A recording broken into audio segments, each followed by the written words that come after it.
Hi everyone, welcome to Induction Physics classes by Imran Khan, and in this video lecture we are going to cover exercise unsolved numericals of chapter number 8 electrostatics. So let's see question number 4 में क्या given है. Three charges minus q, plus q and minus q are placed at equal distance on a straight line. If the potential energy of the system of the three charges is 0, then what is the ratio of q is to q. ठीक है, तो सबसे पहले given condition में देखते हैं क्या given है कि हमारे पास यहाँ पर तीन चार्जेस हैं. ठीक है, और इन तीन चार्जेस की वैल्यू दी है. तो हम ऐसा मान लेते हैं क्वेश्चन नंबर 4 में कि एक चार्ज है q1 जिसकी वैल्यू है माइनस q, दूसरा चार्ज है q2 जिसका वैल्यू है प्लस q, और तीसरा चार्ज है q3 जिसकी वैल्यू है माइनस q. और वहाँ पर क्या बोला है कि जो तीनों चार्ज है वो कि स्ट्रेट लाइन में रखे हुए हैं. तो हम ऐसा मान लेते हैं कि ये कोई एक स्ट्रेट लाइन है और एक चार्ज है यहाँ पर, एक चार्ज यहाँ पर है और एक चार्ज यहाँ पर है. यहाँ पर सपोज करो माइनस q चार्ज है, यहाँ पर प्लस q चार्ज है और यहाँ पर क्या है माइनस q चार्ज. और वहाँ पर क्या बोला है, they are kept at a equal distance, यानी कि दो चार्ज के बीच का जो डिस्टेंस है वो भी क्या है, सेम है. अगर मैं मान लूँ कि एक चार्ज से दूसरे चार्ज के बीच का डिस्टेंस r है तो दूसरे से तीसरे चार्ज का भी डिस्टेंस क्या है, r है. ठीक है, तो डिस्टेंस यहाँ पर क्या है, इक्वल्स है, ऐसा हम अज्यूम कर सकते हैं. ठीक है, अब आगे हमें क्या बोला है, कंडीशन एक दी हुई है. If the potential energy of the system of the three charges is 0, then what is the ratio of q is to q. और हमें बोला है कि potential energy of the system of this three charges is 0, तो हमें ratio निकालना है. किसका रेशियो निकालना है, q इज टू q का रेशियो फाइंड आउट करना है. ठीक है, तो ये हमारे पास गिवन कंडीशन है कि हमें यहाँ पर तीन चार्जेस दिए हुए हैं q1, q2, q3. उनकी वैल्यू कुछ इस तरीके से है, वो एक स्ट्रेट लाइन में कुछ इस तरीके से रखे हुए हैं और दो चार्जेस का बीच का डिस्टेंस क्या है, सेम है, यानी r मान लेते हैं. और हमें यहाँ पर गिवन कंडीशन दी है कि इन तीन चार्जेस की वजह से जो नेट इलेक्ट्रोस्टैटिक पोटेंशियल एनर्जी होगी वो कितनी होगी, 0 होगी. तो हमें क्या ढूंढना है, we have to find the ratio of q is to q. Right, अब देखो इसके लिए हमें क्या करेंगे, हमें क्लियर आइडिया मिल रहा है कि यहाँ पर तीन चार्जेस हैं और हमने पढ़ा है कि electrostatic potential energy due to two charges and electrostatic potential energy due to system of charges.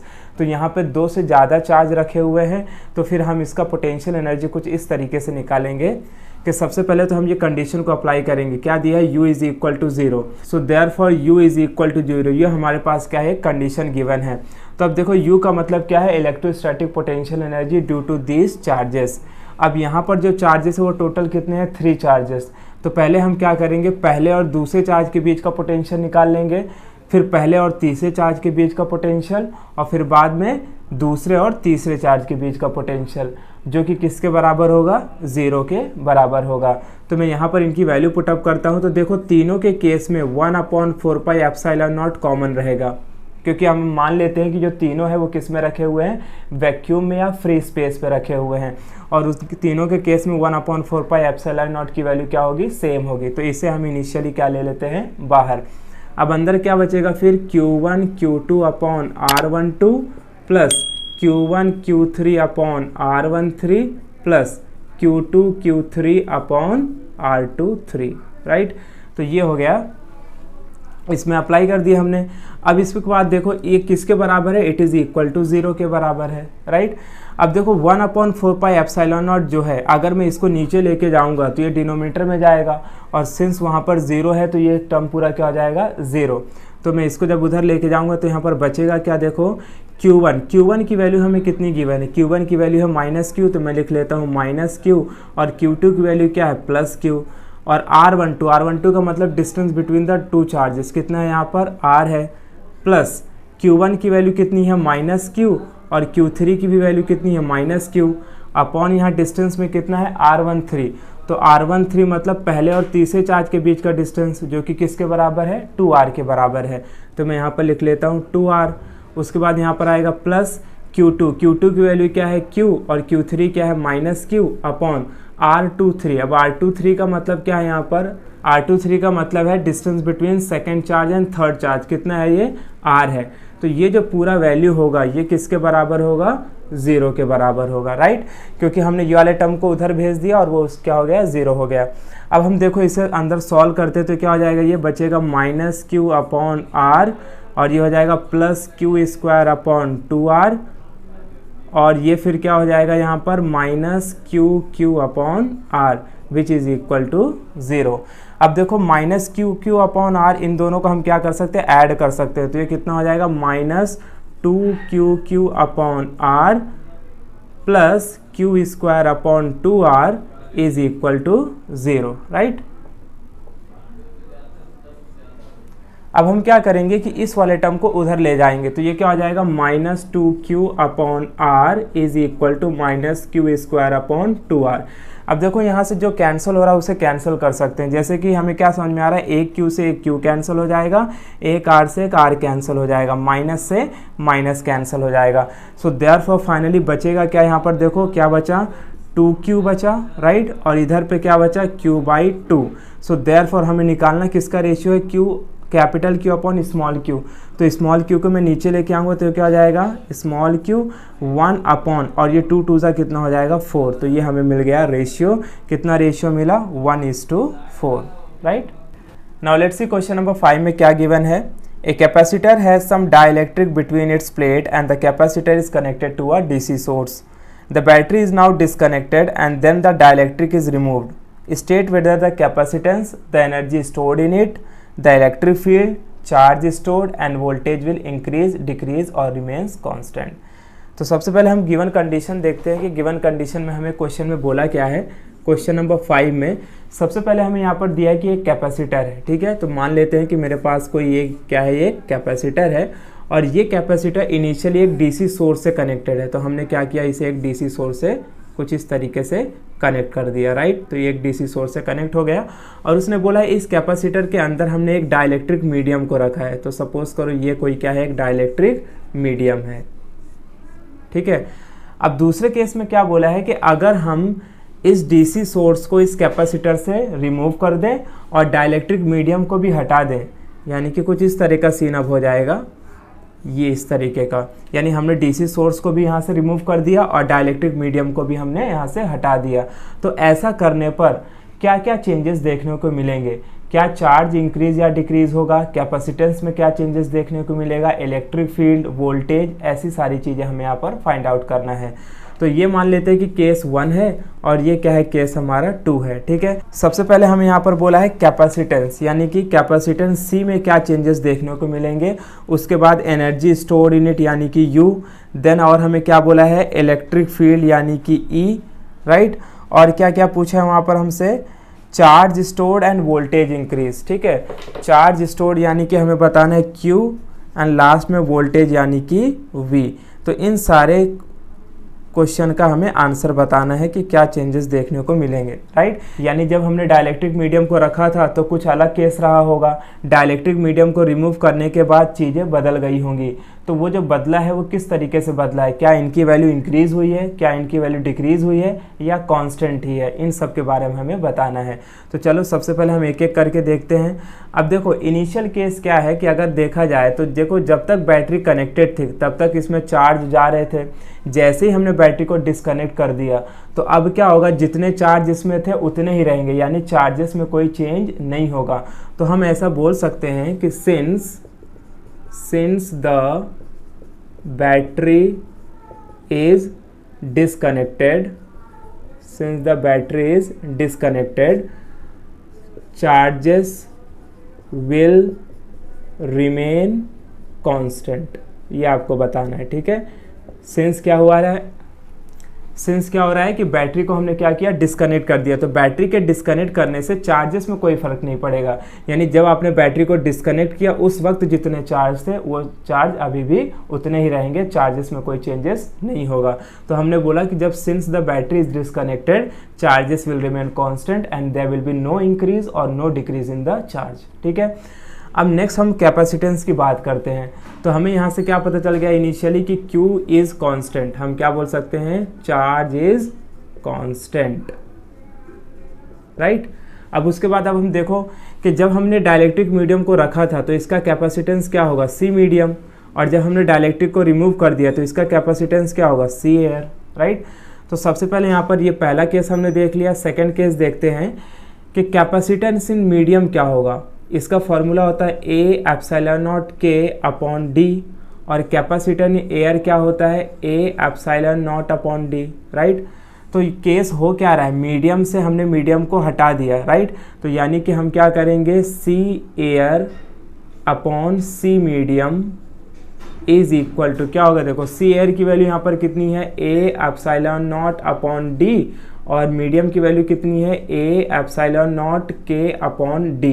तो यहाँ से होगा क्या कि देखो ए से ए कैंसिल हो जाएगा, डी से डी कैंसिल, एप्सिलॉन से एप्सिलॉन कैंसिल। सो देयरफॉर हम क्या बोल सकते हैं, capacitance in air is equal to 1 upon K times capacitance in medium. अब देखो यहाँ पर आपको क्या समझ में आ रहा है कि कैपेसिटेंस इन एयर जो है वो 1 upon K times capacitance in medium है। और एक बात आपको याद रखना है कि जो k की वैल्यू होती है वो हमेशा 1 से ज़्यादा होती है, right. k is always greater than 1। तो अगर k 1 से ज़्यादा होगा तो यानी k विल इंक्रीज, और k इंक्रीज होगा तो capacitance will decrease in the case of air. क्योंकि अगर ऐसा होता कि capacitance in air is k times the capacitance of medium, तो हम बोलते कि k बढ़ेगा तो कैपेसिटेंस इन एयर भी बढ़ेगा। लेकिन यहाँ पर क्या है कि सी air is 1 upon K times of C medium, यानी कि यहाँ पर कैपेसिटेंस क्या हो रहा है, डिक्रीज हो रहा है, क्योंकि अगर के की वैल्यू बढ़ेगी तो capacitance will decrease. So therefore हम लोग क्या बोल सकते हैं, देयरफॉर कैपेसिटेंस विल डिक्रीज। तो कैपेसिटेंस की वैल्यू डिक्रीज होगी। तो आपको याद रखना है कि सी एयर जो हमारा आंसर है वो क्या है, 1 upon K times C medium. हाँ, अगर इसका answer C air is equal to K times C medium आता तो फिर कैपेसिटेंस विल इंक्रीज। यानी इससे हमें ये पता चला कि जब हम डाइलेक्ट्रिक को रिमूव कर देंगे तो डाइलेक्ट्रिक को रिमूव करने की वजह से कैपेसिटेंस कम हो जाएगा। नेक्स्ट हम देखते हैं और हमें क्या यहाँ पर गिवन है, नेक्स्ट हमें क्या फाइंड आउट करना है। अब देखो एक फॉर्मूला हमने पढ़ा हुआ है कि कैपेसिटेंस का फॉर्मूला क्या होता है, Q बाई वी, राइट। तो V का फॉर्मूला क्या हो जाएगा, Q बाई सी। अब देखो यहाँ से क्या होगा, चार्ज तो कांस्टेंट है, चार्ज में कोई चेंजेस नहीं होगा, और हमने देखा है कि कैपेसिटेंस डिक्रीज हो रहा है। तो अगर कैपेसिटेंस डिक्रीज होगा तो वोल्टेज क्या होगा, वोल्टेज इंक्रीज होगा। सो देयरफॉर हम क्या बोल सकते हैं, वोल्टेज विल इंक्रीज, राइट। तो इस फॉर्मूले से आप बता सकते हो कि वोल्टेज क्या हो रहा है, यहाँ पर बढ़ रहा है। उसके बाद नेक्स्ट हम देखते हैं, नेक्स्ट क्या कर सकते हैं हम, देखो एज हमें पता है कि जो electric field between the two plate setup होती है, दो प्लेट के बीच में जो इलेक्ट्रिक फील्ड सेटअप होती है उसका फॉर्मूला क्या होता है, E is equal to V by D. E is equal to V by D. E का मतलब यहाँ पर क्या है, इलेक्ट्रिक फील्ड, V का मतलब क्या है, पोटेंशियल, और D का मतलब क्या है, distance between the two plates. अब यहाँ पर देखो distance between the two plate तो दोनों के केस में क्या है, सेम है, distance between the two plate change नहीं होगा। और हमने देखा है कि वोल्टेज इंक्रीज हो रहा है, तो अगर वोल्टेज इंक्रीज हो रहा है तो ये डायरेक्टली प्रोपोर्शनल है, और डायरेक्टली प्रोपोर्शनल में क्या होगा, ये बढ़ेगा तो ये भी बढ़ेगा, और ये घटेगा तो ये भी घटेगा। तो यहाँ पर अगर वोल्टेज इंक्रीज हो रहा है तो इलेक्ट्रिक फील्ड भी क्या करेगी, इंक्रीज होगी। सो देयरफॉर हम क्या बोल सकते हैं, इलेक्ट्रिक फील्ड विल इंक्रीज। ठीक है, इलेक्ट्रिक फील्ड इंक्रीज होगी। अब हम मूव करते हैं एनर्जी की तरफ। तो एनर्जी में क्या चेंजेस देखने को मिलेंगे, देखो हमने एनर्जी का फॉर्मूला क्या पढ़ा है, इलेक्ट्रोस्टैटिक एनर्जी का फॉर्मूला होता है half into Q into V, right. अब देखो चार्ज क्या है, कांस्टेंट है, और वोल्टेज क्या हो रहा है, वोल्टेज इंक्रीज हो रहा है। तो अगर वोल्टेज इंक्रीज होगा तो अगेन इलेक्ट्रोस्टैटिक पोटेंशियल एनर्जी भी इंक्रीज होगा। सो देयरफॉर हम बोल सकते हैं इलेक्ट्रोस्टैटिक पोटेंशियल एनर्जी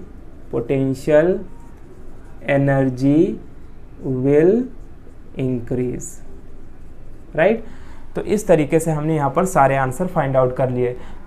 अब हम देखते हैं क्वेश्चन नंबर 6 में क्या गिवन है। Find the ratio of the potential differences that must be applied across the parallel and series combination of the two capacitors C1 and C2 with their capacitance in the ratio of 1:2 so that the energy stored in these two cases become the same। तो हमें क्या निकालना है, we have to find the ratio. किसका ratio निकालना है, potential difference का ratio निकालना है, which are connected across parallel and series. तो सबसे पहले गिवन कंडीशन लिखते हैं क्वेश्चन नंबर 6 में, यानी हमें निकालना है ratio of potential difference when the capacitor are connected in parallel to the ratio of potential difference when they are connected in series. तो इसका हमें रेशियो निकालना है, और गिवन कंडीशन के हिसाब से हमें ये बोला है कि जो C1 की वैल्यू है वो कितनी है 1, और C2 की वैल्यू कितनी है 2, राइट। और लास्ट में हमें क्या बोला है कि दोनों के केस में एनर्जी सेम है, यानी electrostatic potential energy when capacitor are connected in parallel is equal to electrostatic potential energy when the capacitor are connected in series. ये दोनों क्या है, इक्वल है। तो अब हमें करना क्या है कि डायरेक्टली यहाँ पर इलेक्ट्रोस्टैटिक पोटेंशियल एनर्जी का फॉर्मूला अप्लाई करना है और इसे आगे सॉल्व कर लेना है। सो देखो क्या होगा, इलेक्ट्रोस्टैटिक पोटेंशियल एनर्जी का फॉर्मूला क्या होता है, half C V square, right. अब यहाँ पर देखो सी की वैल्यू क्या है, सी को हम यहाँ पर क्या लिख सकते हैं, सी पी, और वी को क्या लिख सकते हैं, वी पी। और यहाँ पर भी सेम होगा, half C S V S का square.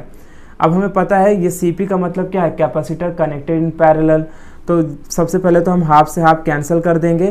Capacitor connected in parallel को कैसे करते हैं, C1 प्लस C2, क्योंकि जितने भी कैपेसिटर हैं उनको हम क्या कर देते हैं, ऐड कर देते हैं जब पैरेलली कनेक्ट करते हैं, राइट। और ये क्या हो जाएगा, VP का स्क्वायर। और यहाँ पर क्या होगा, CS का केस में देखो क्या होगा, CS के केस में अगर हमारे पास दो कैपेसिटर है तो उसका फॉर्मूला क्या होगा, C1 C2 upon C1 plus C2, right. और यहाँ पर बचा क्या, VS का स्क्वायर। अब हमें करना क्या, इनकी वैल्यू को पुटअप करना है। तो C1 की वैल्यू है 1, इसकी वैल्यू है 2, तो VP square is equal to, ये कितना हो जाएगा, देखो 1 into 2 upon 1 plus 2 into VS का स्क्वायर।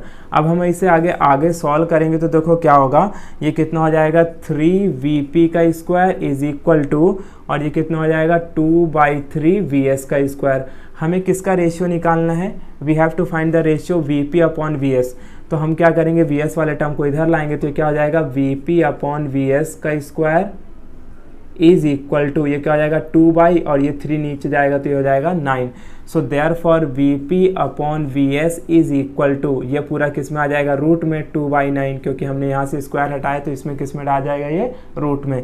सो देयरफॉर फाइनली इसे हम क्या लिख सकते हैं, VP upon VS is equal to √2/3, ठीक है।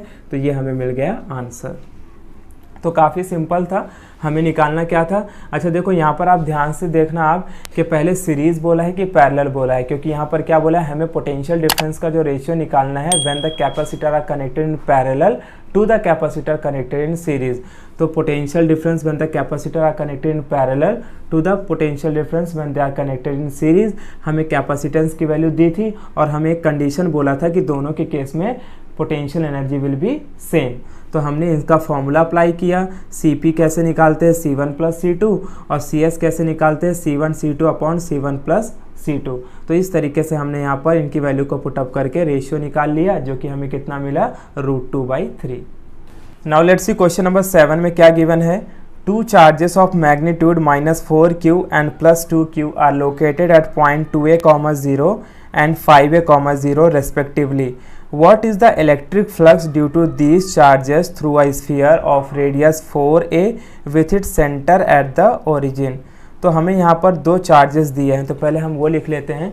तो क्वेश्चन नंबर 6, तो दो चार्जेस है, मान लो एक चार्ज हमारे पास Q1 और दूसरा चार्ज क्या है, Q2।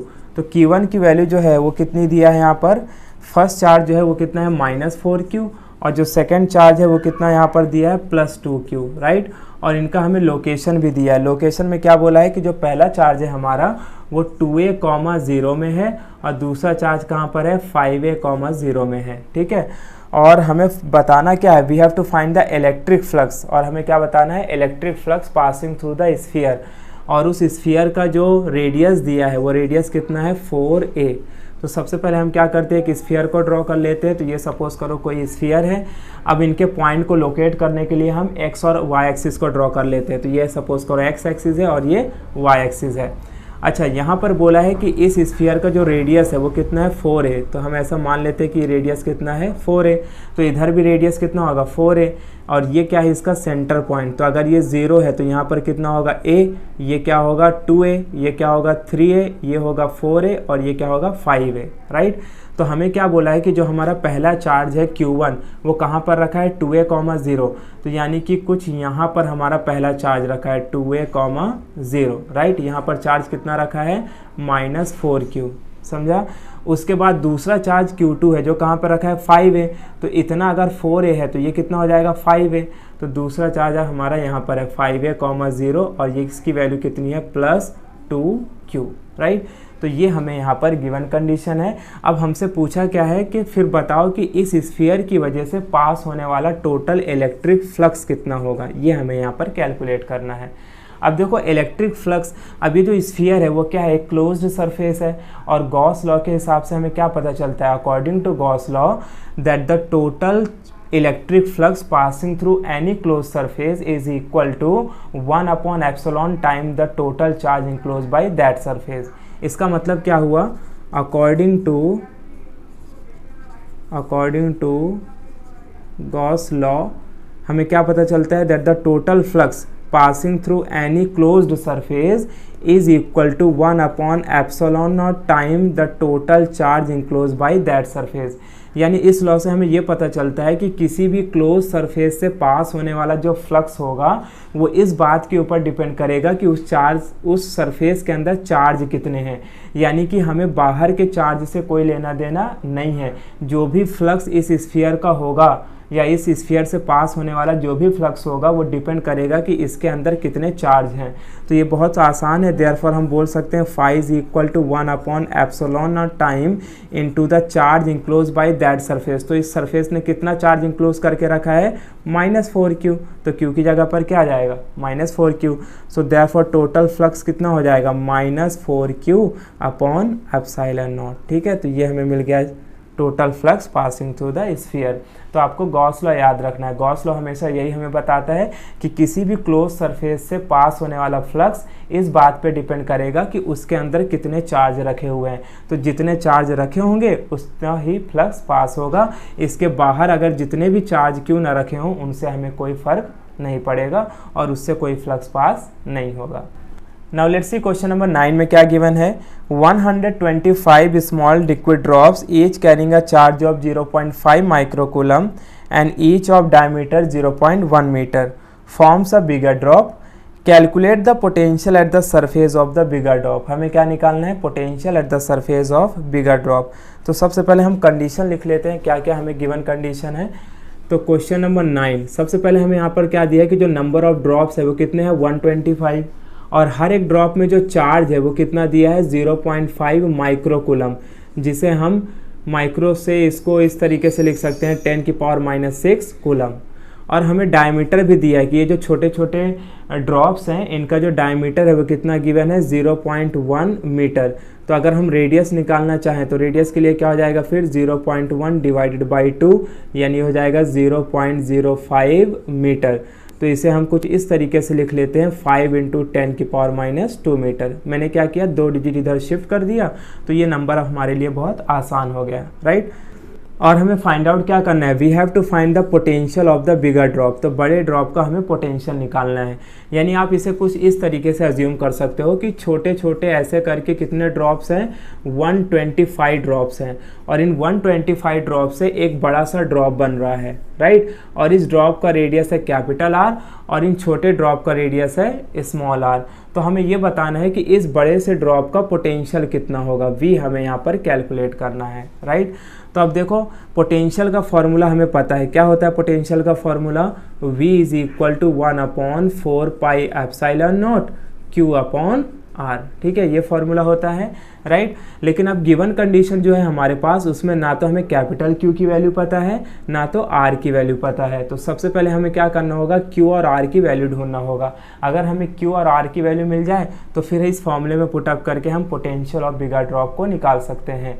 तो देखो क्या करेंगे, हमें एक फॉर्मूला पता है, क्या फॉर्मूला होता है, Q is equal to NE, right. इसे हम क्या बोलते हैं, क्वांटाइजेशन ऑफ चार्ज।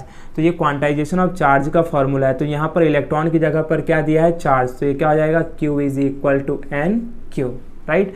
अब देखो इनकी वैल्यू को पुटअप करते हैं, n कितना है 125 और चार्ज की वैल्यू कितनी गिवन है हमें, इट इज़ गिवन 0.5 × 10⁻�6। तो टोटल Q की वैल्यू कितनी मिल गई, 125 × 0.5 × 10⁻�6, राइट। अभी हम इसे पूरा सॉल्व नहीं करेंगे क्योंकि हमें यहाँ पर इसे सब्स्टिट्यूट करना है। तो पूरा सॉल्व करके भी आप सब्स्टिट्यूट कर सकते हो, या अगर पूरा आप नहीं भी सॉल्व करते हो ऐसे ही रख के फिर इसे सॉल्व कर लो, ठीक है। अब देखो नेक्स्ट हमें क्या ढूंढना है, R ढूंढना है। अब R के लिए हम क्या करेंगे, तो हमें एक कंडीशन अप्लाई कर सकते हैं कि हमें पता है कि ये जो बिगर ड्रॉप बना है वो इन 125 छोटे छोटे ड्रॉप से ही तो मिलके बना है बड़ा ड्रॉप, यानी कि वॉल्यूम ऑफ 125 ड्रॉप किसके बराबर होगा, वॉल्यूम ऑफ 1 ड्रॉप के। तो हम ऐसा बोल सकते हैं therefore volume of 125 drop will be equal to volume of 1 drop, right, यानी वॉल्यूम ऑफ बिगर ड्रॉप। तो अब देखो वॉल्यूम निकालने का फॉर्मूला क्या है, सिंस इनका जो शेप है वो कैसा है, स्फेरिकल इन शेप है, और वॉल्यूम ऑफ स्फीयर कितना होता है 4/3 पाई आर क्यूब, राइट, और इसमें भी सेम होगा 4/3 पाई कैपिटल आर का क्यूब, क्योंकि इन छोटे छोटे ड्रॉप का जो रेडियस है वो हमने स्मॉल आर माना है और जो बड़े ड्रॉप का रेडियस है उसे कैपिटल आर माना है। अब यहाँ से देखो 4/3 कैंसिल, पाई से पाई कैंसिल। अच्छा 125 को हम क्या लिख सकते हैं, 5 का क्यूब लिख सकते हैं, ये हो जाएगा आर का क्यूब और ये हो गया कैपिटल आर का क्यूब। तो अगर मैं इसे लिखूँ तो ऐसा भी लिख सकता हूँ 5r का whole cube is equal to R cube. अब देखो क्यूब से क्यूब कैंसिल हो गया तो r की वैल्यू हमें कितनी मिली 5r, राइट। तो ये हमें मिल गई कैपिटल R की वैल्यू, बस हमें Q मिल गया और R मिल गया, इन दोनों को हम इस इक्वेशन में पुटअप कर देंगे और पोटेंशियल मिल जाएगा हमें। सो देयरफॉर देखो मैं इनकी वैल्यू को पुटअप करता हूँ तो V इज इक्वल टू, हमें पता है 1/4 पाई एप्सिलॉन नॉट की जो वैल्यू है ये कांस्टेंट है, फिक्स है, और कितनी होती है 9 × 10⁹, और Q की वैल्यू हमें यहाँ पर कितनी मिली है 125 × 0.5 × 10⁻⁶ अपॉन में कितना है यहाँ पर 5r, राइट, क्योंकि कैपिटल R की वैल्यू कितनी है 5r, तो मैं यहाँ पे लिखता हूँ 5 और स्मॉल r की वैल्यू जो है वो हमने ऑलरेडी निकाली है, कितनी है 5 × 10⁻⁻²। देखो 0.05 भी रख के सॉल्व कर सकते हैं, लेकिन पॉइंट में अगर रहेगा तो फिर हमें सॉल्व करने में डिवाइड करने में बहुत कन्फ्यूज़न होता है, इसीलिए आप क्या करो डेसिमल हमेशा अवॉइड करो। कैसे अवॉइड कर सकते हो, बाई शिफ्टिंग द पॉइंट। तो जैसे आप पॉइंट शिफ्ट करोगे तो ये चीज़ पावर के फॉर्म में आ जाएगी और आपका डिजिट पॉइंट गायब हो जाएगा, जिससे आपका फ़ायदा ये होता है कि फिर आपका कैलकुलेशन बहुत आसान हो जाता है। तो r की वैल्यू क्या है यहाँ पर 5 × 10⁻²। अब देखो यहाँ पर होगा क्या कि सबसे पहले तो मैं इसे कट करूँगा तो ये कितना हो जाएगा 0.1 हो जाएगा, राइट, और अगर मैं 5 से 125 को कट करूँ तो कितना हो जाएगा 25 हो जाएगा। सो देयरफॉर क्या लिख सकता हूँ v इज इक्वल टू 9 × 25 अब ये 10⁹ है और ये कितना है 10⁻⁶ है, तो यहाँ पर बचेगा क्या 10⁻³ इंटू क्या है 0.1 अपॉन 10⁻²। अब देखो इसे कैसे सॉल्व करेंगे हम, ध्यान से देखो। सबसे पहले हम क्या करते हैं 9 से इसको मल्टीप्लाई करते थे, तो या 25 से इसे मल्टीप्लाई कर दो या 9 से, तो 9 5 जा कितना होगा 9 5 जा 45, बैलेंस 4, 9 2 जा 18 और 4 कितना होगा 22 इंटू 0.1 इंटू, अब देखो 10⁻³ जब ऊपर आएगा तो ये 10⁻² जब ऊपर आएगा तो कितना हो जाएगा ये +2, और +2 और 3 कितना बन जाएगा ये 10⁵। सो देयरफॉर अब जब आप 0.1 से इसे मल्टीप्लाई करोगे तो ये कितना हो जाएगा ये इट विल बी 22.5 × 10⁵, और इसका जो यूनिट होगा वो क्या होगा वोल्ट। अब देखो अगर बुक में जो आप देखोगे तो उसमें ये आंसर दिया है 2.25 × 10⁶ वोल्ट, राइट। तो कुछ करना नहीं है आपको, अगर आपने एक पॉइंट और शिफ्ट कर दिया तो आपका 10⁶ आ जाएगा, बट आप यहीं तक भी इसे सॉल्व कर सकते हो या तो यहाँ तक आप निकाल लो तो चलेगा, ठीक है। Now let's see question number 10 में क्या गिवन है। The dipole moment of water molecule is 6.3 × 10⁻30 coulomb metre. A sample of water contains 10⁻21 molecules whose dipole moments are all oriented in an electric field of strength 2.5 × 10⁵ Newton per coulomb. Calculate the work done to rotate the dipole from initial orientation θ1 is equal to 0 to θ2 which is equal to 90 degree, ठीक है। तो सबसे पहले given condition लिखते हैं। Question number 10 क्या दिया हमें यहाँ पर कि the dipole moment of water molecule, एक वाटर मॉलिक्यूल का डाइपोल मोमेंट दिया है। डाइपोल मोमेंट को किससे डिनोट करते हैं P से, और इसकी वैल्यू कितनी गिवन है, इट इज़ गिवन 6.3 इंटू 10 की पावर -30 कूलम मीटर, ठीक है। और ऐसे ये एक वाटर मॉलिक्यूल का डाइपोल मोमेंट है, और वहाँ पर हमारे पास कितने मॉलिक्यूल्स हैं, टोटल मॉलिक्यूल 10 की पावर 21 है, यानी n की वैल्यू कितनी है, 10 की पावर 21। तो टोटल 10 की पावर 21 मॉलिक्यूल का डाइपोल कितना होगा, 6.3 इंटू 10 की पावर 21 इंटू 10 की पावर -30, है ना। क्योंकि ये जो डाइपोल हमें गिवन है, ये डाइपोल किसका है, dipole of a single molecule. ऐसे हमारे पास कितने मॉलिक्यूल है, 10 की पावर 21, तो टोटल डाइपोल कितना हो जाएगा, इसे हम मल्टीप्लाई कर देंगे, तो फाइनली डाइपोल क्या मिलेगा अपने को, 6.3 इंटू 10 की पावर -9 कूलम मीटर, राइट। और आगे हमें यहाँ पर दिया है electric field of strength. Electric field का स्ट्रेंथ हमें E की वैल्यू दिया है, विच इज़ गिवन 2.5 इंटू 10 की पावर 5 न्यूटन पर कूलम। तो ये हमारे पास गिवन वैल्यू है, और हमें फाइंड आउट क्या करना है, we have to calculate the work done. हमें निकालना है वर्क डन जब हमें डाइपोल को रोटेट करना होगा from initial theta angle 0 to final theta angle 90 degree, ठीक है। तो कुछ इसे हमें डायमेट्रिकली समझते हैं कि एक्चुअल में हो क्या रहा है। तो अगर आप ऐसा मान लो कि ये कोई क्या है, इलेक्ट्रिक फील्ड है, राइट, और इस इलेक्ट्रिक फील्ड में हमने क्या रखा है, ये इलेक्ट्रिक फील्ड E है, और इसमें हमने डाइपोल को रखा है, वाटर मॉलिक्यूल के डाइपोल को, ठीक है, वाटर मॉलिक्यूल के डाइपोल को रखा हुआ है, और इसका इनिशियल थीटा एंगल कितना है, 0। तो थीटा एंगल 0 से लेकर थीटा एंगल 90 डिग्री पे रोटेट करने के लिए, थीटा 2 कितने एंगल पे रोटेट करने के लिए, 90 डिग्री पर रोटेट करने के लिए कितना वर्क करना पड़ेगा, वही हमें यहाँ पर कैलकुलेट करना है। आई बात समझ में। तो हमें कितने, हमारे पास 10 की पावर 21 टोटल वाटर मॉलिक्यूल्स हैं, और हर एक वाटर मॉलिक्यूल्स का डाइपोल मोमेंट इतना दिया है। तो टोटल डाइपोल मोमेंट हमें कितना मिला, 6.3 इंटू 10 की पावर -9। उसके बाद हमें जो इलेक्ट्रिक फील्ड का स्ट्रेंथ दिया है वो कितना है, 2.5 इंटू 10 की पावर 5। और हमें निकालना क्या है, we have to calculate the work done. कैसा वर्क डन निकालना है, यानी इस डाइपोल को थीटा 0 से लेकर थीटा 90 मूव करने के लिए कितना वर्क लगेगा, ठीक है। तो देखो इसका डायरेक्टली स्ट्रेट फॉरवर्ड एक फॉर्मूला है, क्या फॉर्मूला है, W is equal to PE cos theta 1 minus cos theta 2, ठीक है। ये इसका हमारे पास एक डायरेक्ट फार्मूला है, जिस डायरेक्ट फार्मूले को अप्लाई करके हम इसका आंसर निकाल सकते हैं, ठीक है। तो ये फार्मूला किसके लिए है, work done to rotate the dipole, ठीक है। सो देयरफॉर ये क्या हो जाएगा, W is equal to P की वैल्यू हमारे पास कितनी है, P की वैल्यू है 6.3 इंटू 10 की पावर -9। इलेक्ट्रिक फील्ड की वैल्यू कितनी गिवन है, इट इज़ गिवन 2.5 इंटू 10 की पावर 5, और cos थीटा 1, तो थीटा 1 की वैल्यू कितनी है, 0, cos 0 माइनस cos 90, ठीक है। अब हमें पता है, देखो cos 0 की वैल्यू क्या होती है, 1, और cos 90 की वैल्यू क्या होती है, 0। So therefore W is equal to, अब हम इसे कुछ इस तरीके से अरेंज कर लेते हैं, 6.3 इंटू 2.5, और 10 की पावर -9 है, ये +5 है, तो बचेगा क्या, 10 की पावर -4। अच्छा यहाँ पर क्या होगा, देखो cos 0 की वैल्यू क्या होगी, 1, और cos 90 की 0, तो यहाँ पर अल्टीमेटली बचेगा क्या, W इज इक्वल टू, अब आप क्या करो, देखो 25 से हम आसानी से मल्टीप्लाई कर सकते हैं, 25 3 जा कितना होता है, 75, तो बैलेंस 7, 25 6 जा 150, 150 प्लस 7 करेंगे तो 157, और 1 और 2 के बाद डॉट लगा दो तो कितना हो जाएगा, ये 15.75 इंटू 10 की पावर -4। इस 1 का कोई मतलब नहीं, क्योंकि 1 से मल्टीप्लाई करेंगे तो इक्वेशन में कोई फर्क नहीं पड़ेगा। सो आप यहीं तक इसका आंसर लिख सकते हो। अगर आप एक स्टेप और सॉल्व करना चाहते हो तो इसे ऐसा भी लिख सकते हो, 1.575 इंटू 10 की पावर -5 जूल, ठीक है। So both answer are absolutely correct. So remaining numericals हम लोग पार्ट 2 में कवर अप करते हैं।